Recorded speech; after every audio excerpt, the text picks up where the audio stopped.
Well, isn't this a thriller? That's one way of describing US inflation right now. It's at the highest level since 1982, when Ronald Reagan was president and Michael Jackson's Thriller was on the way to becoming the biggest selling album of all time.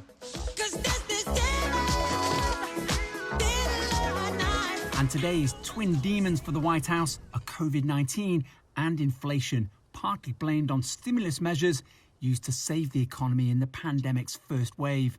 Some organisations, such as the US Central Bank, say this inflation crisis is partly down to supply and demand problems caused by pandemic labour shortages. That's caused shortfalls in key components for things like new cars, and in turn has increased demand for used cars, sending prices soaring by nearly 40% in some cases. Oil prices are also rising again, with the cost of gasoline higher in both the US and the European Union, where inflation surged to 5% in December. All this is enough to worry the World Bank about the impact on global growth. Debt levels are quite high.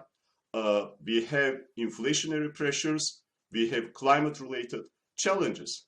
When you put all of these with very limited policy space in emerging market developed economies, these risks increase the possibility of a hard landing.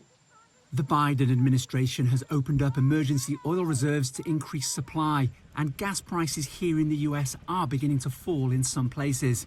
And it now falls to the US Federal Reserve to cool inflation by raising interest rates after cutting them to near zero to help save the economy from COVID.